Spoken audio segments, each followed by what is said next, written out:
ਹੁਣ ਇਸ ਵਕਤ ਜਿਹੜਾ ਹੈਗਾ ਨਾ ਵੈਸਟ ਇੰਡੀਜ਼ 'ਚ ਪਾਕਿस्तान और ਵੈਸਟ ਇੰਡੀਜ਼ ਦੀ ਟੀਮਾਂ ਦੇ ਦਰਮਿਆਨ ਜਿਹੜਾ दूसरा ਟੈਸਟ मैच जारी है और 2 दिन का खेल हो चुका है। कल का दिन पाकिस्तान वास्ते बहुत ही अच्छा रहा। जाफर साहब कैसा देख रहे जे कि हुण पाकिस्तान का समझते जे कि पलड़ा भारी है या वही फिर साडा रोना धोना शुरू हो जाएगा? जी सलीमी साहब सब तो पहले तो ਤੁਹਾਡਾ ਬਹੁਤ-ਬਹੁਤ ਸ਼ੁਕਰੀਆ ਜੀ। ਬਿਲਕੁਲ ਵੇਖਣ ਚ ਬਜ਼ਾਹਿਰ ਤੇ ਪਾਕਿਸਤਾਨ ਦੀ ਕ੍ਰਿਕਟ ਟੀਮ ਦਾ ਜਿਹੜਾ ਦੂਜੇ ਟੈਸਟ ਮੈਚ ਦੇ ਵਿੱਚ ਪਲੜਾ ਉਹ ਕਾਫੀ ਭਾਰੀ ਨਜ਼ਰ ਆ ਰਿਹਾ। ਕਪਤਾਨ ਬਾਬਰ ਆਜ਼ਮ ਨੇ ਤੇ ਅਬਦੁੱਲਾ ਸ਼ਫੀਕ ਨੇ ਬਿਹਤਰੀਨ ਤੇ ਜ਼ਿੰਮੇਦਾਰੀ ਨਾਲ ਖੇਡ ਦਾ ਮੁਜ਼ਾਹਰਾ ਕਰਦੇ ਦੂਜੇ ਦਿਨ ਦਾ ਮੇਲਾ ਲੁੱਟ ਲਿਆ ਤੇ ਪਾਕਿਸਤਾਨ ਨੂੰ ਟੈਸਟ ਮੈਚ ਜਿੱਤਣ ਦੀ ਪੋਜੀਸ਼ਨ ਚੋਂ ਲੈ ਆਏ। लेकिन इतने काबिल जिक्र गल है कि जेडे हजे तक वेस्ट इंडीज वालों पिछले पहले टेस्ट मैच जो स्टार खिलाड़ी ते स्टार बॉलर सन जिन्होंने तुसी पहले टेस्ट मैच का हीरो भी कह सकते हो जस्टिन ग्रेव्स अजे तक गेंदबाजी करन मैदान च नहीं उतरे ते पाकिस्तान एक अच्छा खासा जेड़ा लेकिन वेखना पेगा कि कल वाली एनर्जी ते कल वाला जज्बा ते जेड़ी कल वाली खेड दी तकनीक है ओदा तसलसल आज खेड दे तीजे दिहाड़ी जारी रहेगा या नहीं। फिर पाकिस्तानी टीम अपनी पुरानी रविश दे उत्ते आके आखिरी 7-8 विकेटां फिर 30-35-40 रन दे थोड़े जे इर्द गिर्द दायरे दे विच खो देंगे ते एक बारी फिर कौम नूं मायूस करनगे। लेकिन हजे तक दी जेड़ा टेस्ट मैच दा यानी उहदे उत्ते टोटल पूरे मैच दे उत्ते पाकिस्तान दी गिरफ्त जेड़ी वो मजबूत रही है। बेशक कप्तान बाबर आजम अपने कुछ फैसलों की वजह तो तरकीब की ज्यादा च जरूर ने लेकिन उन्होंने एक बार फिर बल्ले दे नाल नाकदीन दे मुंह बंद कीते ने ते उन्हां दे नाल इलेवन दे विच जगह बनाने वाले बल्लेबाज अब्दुल्ला शफीक ने 107 रन नॉट आउट दी जड़ी अज तक इनिंग खेडी है ओदे तो उन्होंने शायकीन दा दिल भी जीते ने ते पाकिस्तान नूं मैच जितण दी पोजीशन दे विच ओ ले आए ने। ऐथे काबिल जिक्र गल अमाम ते अजान अवैस दे जो अजान अवैस ने ते अपना खेड 52 रन की शानदार इनिंग खेडन तो बाद वो पवेलियन लौटे ने। लेकिन अमामुल हक की जिहड़ी फॉर्म है उसदे भी तशवीश दा बायस है कि पहले टेस्ट की पहली इनिंग तो बाद ना दूजे टेस्ट मैच की पहले टेस्ट मैच की दूजी इनिंग च कोई कारकर्दगी वहा पाए ने ते ना ही वो अज दे जिहड़ा दूजे टेस्ट मैच जारी ओदी पहली इनिंग दे विच कोई खातर ख्वाह कारकर्दगी अच्छा जाफर साहब जी बाबर आजम ने 34 इनिंगां दे विच हाली तक कोई सेंचुरी नहीं कर सके लेकिन हुण सेंचुरी बनाने दे करीब हैगे ने। तुहानूं की लगदा है कि बाबर आजम इस दफा इस मकसद दे विच कामयाब हो जाएंगे? नंबर 2 जिहड़ा है सुलेमान अली आगा और मोहम्मद रिजवान मुसलसल नाकाम नज़र आ रहे ने तो तुसी की देख रहे जे कि अगे की आया कि बाबर आजम सेंचुरी बनाने कामयाब होंगे और जो अगे जाके हमेशा नाकामी का शिकार रहे हैं सुलेमान अली आगा और मोहम्मद रिजवान वो जोड़ा है ना अपना जल्दी आउट होता जोड़े है ना एक मोमेंटम उन्होंने तोड़न कामयाब होंगे की कहोगे तुसी? जी सलीमी साहब बिल्कुल है जी कि बाबर आजम अपनी 35वीं इनिंग खेड रहे जिहदे उन्होंने अजे तक सैकड़ा नहीं लाया तो तुसी देखिया होगा कि बाबर आजम ने एक रोजा जिहड़ी सेंचुरी वो भी बनाने लई तकरीबन 800 तो ज्यादा इन्हां दा इंतजार कीता ते बिल आखिर ओहदे च कामयाब हो गए सन ते पूरी उम्मीद है कि बाबर आजम ने जिस तरह थ्रू आउट दा डे कल उन्हां पूरी दिहाड़ी जे बैटिंग कीती उन्हां एक छक्का भी लाया चौके भी लाए ग्राउंड दी चारों तरफ शॉट्स खेडिया ते चारों शाने चित कीती रखिया वेस्ट इंडीज दी काली आंधी नूं तो लग रहा है कि बाबर आजम अपनी 35वीं इनिंग दे विच सेंचुरी जरूर बनाणगे ते उन्हां सेंचुरी का इंतजार खत्म हो जाएगा। दूजी गल तुसीं सलमान अली आगा ते मोहम्मद रिजवान ने जिहड़े पहले टेस्ट मैच दी दो इनिंग्स दे विच बुरी तरह फ्लॉप होए ने लेकिन रिजवान दी जिहड़ी अज तो पहले एक पिछले टेस्ट मैच तो पहले एक टेस्ट मैच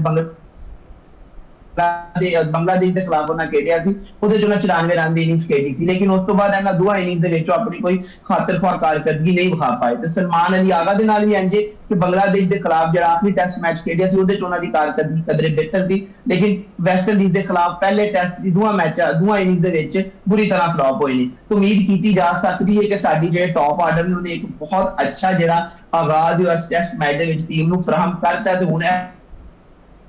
जिम्मेदारी बनती बल्कि फर्ज बनता है थले आने वाले खिलाड़ियों का जिहदे सलमान अली आगा ते मोहम्मद रिजवान काबिल जिक्र ने कि आके ऐसे मोमेंटम नूं जारी रखन ते जे अज विकेट जल्दी डिग भी जाती है दुआं विचों अब्दुल्ला शफीक या बाबर आजम विचों कोई एक खिलाड़ी जल्दी आउट हो भी जाता है या दोवें आउट भी हो जाते हैं तो थले आने वाले जिहड़े दोवें बल्लेबाज ने वो इस टाइम पाकि 2023 के वर्ल्ड कप तो बाद तो लैके हुण तक पाकिस्तान के वल्लों सब तो ज्यादा इंटरनेशनल रन मोहम्मद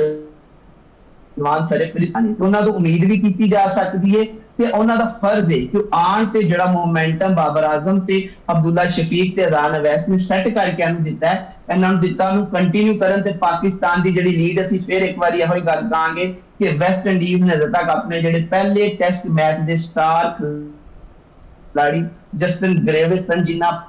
5 ਓਵਰਾਂ ਨੂੰ 5 ਮੈਡਨ ਸੁੱਟਿਆ ਤੇ ਹਰ ਓਵਰ ਦੇ ਵਿੱਚ ਵਿਕਟ ਲੈ ਕੇ ਇੱਕ ਤਾਰੀਖ ਸਾਜ਼ ਜਿਹੜਾ ਬੋਲਿੰਗ ਸਪੈਲ ਉਹ ਕੀਤਾ ਤੇ ਰਿਕਾਰਡ ਕਾਇਮ ਕੀਤਾ, ਉਹਨਾਂ ਨੂੰ ਅਜੇ ਤੱਕ ਗੇਂਦ ਨਹੀਂ ਥਮਾਇਆ ਗਿਆ ਤੇ ਉਹਨਾਂ ਅਜੇ ਤੱਕ ਇੱਕ ਗੇਂਦ ਵੀ ਨਹੀਂ ਸੁੱਟਿਆ ਇਸ ਟੈਸਟ ਮੈਚ ਦੇ ਵਿੱਚ। ਤੇ ਅੱਜ ਪਹਿਲੇ ਜਾਂ ਦੂਜੇ ਸੈਸ਼ਨ ਦੇ ਵਿੱਚ ਆ ਕੇ ਉਹ ਉਸੇ ਤਰ੍ਹਾਂ ਦੀ ਪਰਫਾਰਮੈਂਸ ਦਿੰਦੇ ਨੇ ਜਿਹੜੀ ਉਹਨਾਂ ਨੇ ਪਹਿਲੇ ਟੈਸਟ ਮੈਚ ਦੀ ਪਹਿਲੀ ਇਨਿੰਗਸ ਦੇ ਵਿੱਚ ਦਿੱਤੀ ਸੀ ਤੇ ਉਸ ਤੋਂ ਬਾਅਦ ਫਿਰ ਦੂਜੀ ਇਨਿੰਗਸ ਦੇ ਵਿੱਚ ਦਿੱਤੀ ਸੀ ਤੇ ਫਿਰ ਪਾਕਿਸਤਾਨੀ ਟੀਮ ਦੀ ਮੁਸ਼ਕਿਲ ਟੀਮ ਸ਼ਿਕਾਰ ਹੋ ਸਕਦੀ ਹੈ ਤੇ ਲਿਹਾਜ਼ਾ ਬਾਬਰ ਆਜ਼ਮ ਤੇ ਅਬਦੁੱਲਾ ਸ਼ਫੀਕ ਨੂੰ ਚਾਹੀਦਾ ਹੈ ਕਿ ਹਜ਼ਿਆ ਨਾ ਸਮਝਣ ਕਿ ਉਹਨਾਂ ਦੀ ਜ਼ਿੰਮੇਵਾਰੀ ਪੂਰੀ ਹੋ ਗਈ ਹੈ ਕਿਉਂਕਿ ਅਬਦੁੱਲਾ ਸ਼ਫੀਕ ਸੈਂਚੁਰੀ ਕਰ ਚੁੱਕੇ ਨੇ। 107 ਬਾਬਰ ਆਜ਼ਮ ਨੇ ਜਿਹੜੇ 86 ਰਨ ਦੇ ਨਾਲ ਸੈਂਚੁਰੀ ਦੇ ਕਰੀਬ ਨੇ ਤੇ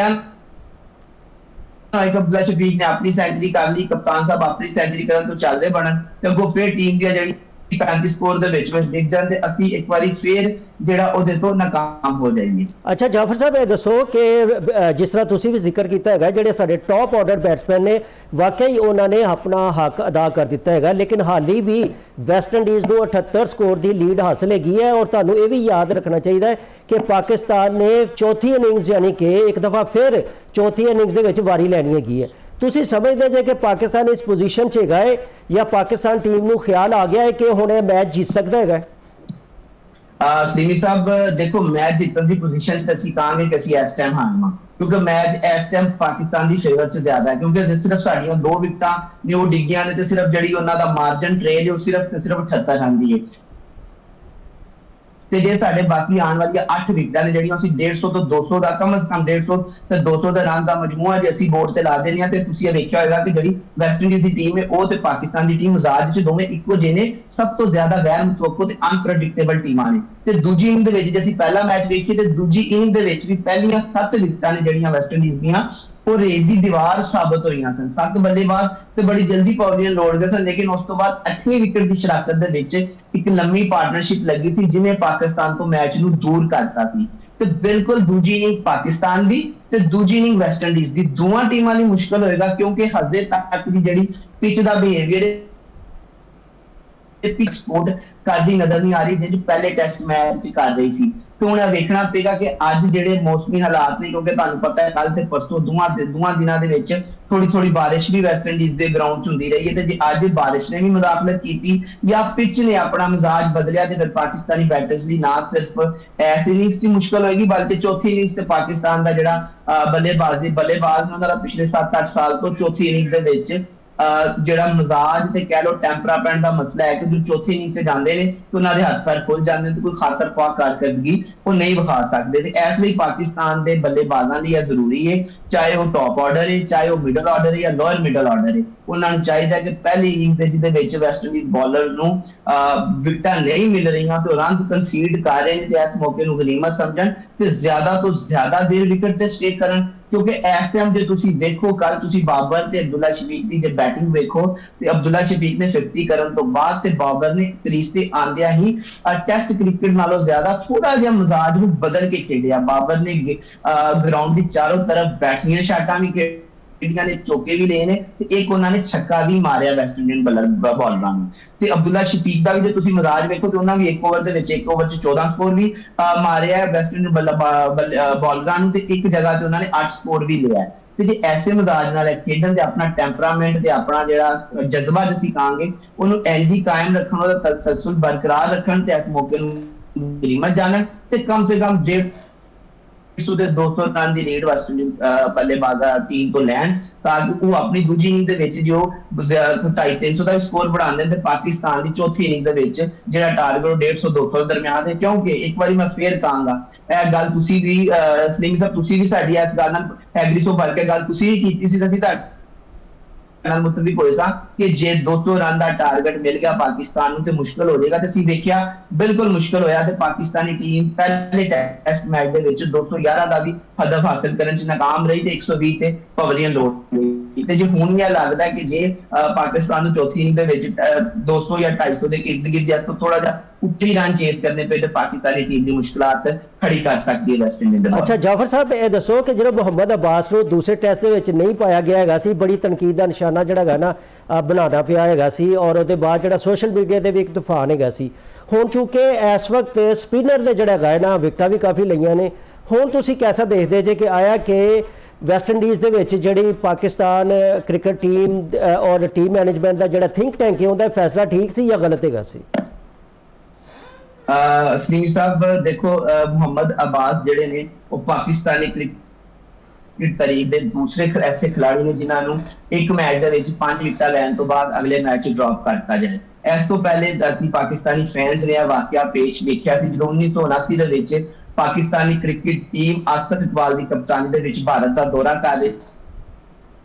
ਚੌਥੇ ਟੈਸਟ ਮੈਚ ਦੇ ਹੀਰੋ ਇਤਸ਼ਾਮੁद्दीन ਨੇ ਪਹਿਲੇ ਇਨਿੰਗ ਦੇ ਵਿੱਚ 5 ਵਿਕਟਾਂ ਲਈਆਂ ਸਨ ਤੇ ਦੂਜੀ ਇਨਿੰਗ ਦੇ ਵਿੱਚ 1 ਵਿਕਟ ਲਈ ਸੀ ਤੇ ਉਹ ਮੈਚ ਡਰਾ ਹੋ ਗਿਆ ਸੀ ਤੇ 5 ਵਿਕਟਾਂ ਲੈਣ ਤੋਂ ਬਾਅਦ ਉਹਨਾਂ ਨੂੰ ਫੌਰੀ ਤੌਰ ਤੇ ਅਗਲੇ ਮੈਚ ਬਾਹਰ ਬਿਠਾ ਕੇ ਇਮਰਾਨ ਖਾਨ ਨੂੰ ਉਹਨਾਂ ਦੀ ਜਗ੍ਹਾ ਟੀਮ 'ਚ ਸ਼ਾਮਿਲ ਕੀਤਾ ਗਿਆ ਸੀ। ਲੇਕਿਨ ਨਤੀਜਾ ਕੀ ਨਿਕਲਿਆ ਸੀ ਕਿ ਪਾਕਿਸਤਾਨ ਚੇਨਈ ਦੇ ਵਿੱਚ ਉਹ ਜਿਹੜਾ 5ਵਾਂ ਟੈਸਟ ਮੈਚ ਸੀ 1979 ਦੀ ਟੈਸਟ ਸੀਰੀਜ਼ ਦਾ ਉਹ 10 ਵਿਕਟਾਂ ਤੋਂ ਹਾਰ ਗਿਆ ਸੀ। ਤੇ ਉਸ ਤੋਂ ਬਾਅਦ ਦੂਜੇ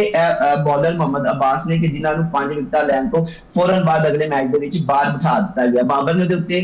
ਜਿਹੜੀ ਪਹਿਲੇ ਸੋਸ਼ਲ ਮੀਡੀਆ ਤੇ ਖਬਰਾਂ ਚੱਲ ਰਹੀਆਂ ਸਨ ਕਿ ਅਬਾਸ ਨੇ ਜਿਹੜੇ ਉਹ ਇੰਜਰਡ ਹੋਣ ਦੀ ਵਜ੍ਹਾ ਤੋਂ ਟੀਮ ਦਾ ਹਿੱਸਾ ਨਹੀਂ। ਉਹ ਵੀ ਗੱਲ ਬੜੀ ਮੇਰੇ ਲਈ ਵੀ ਬੜੀ ਤਸ਼ਵੀਸ਼ਨਾਕ ਇਸ ਲਈ ਸੀ ਕਿ 128 ਤੇ 130 ਦੀ ਸਪੀਡ ਤੇ ਗੇਂਦਾਂ ਕਰਨ ਨਾਲ ਜੇ ਸਾਡੇ ਫਾਸਟ ਬੌਲਰ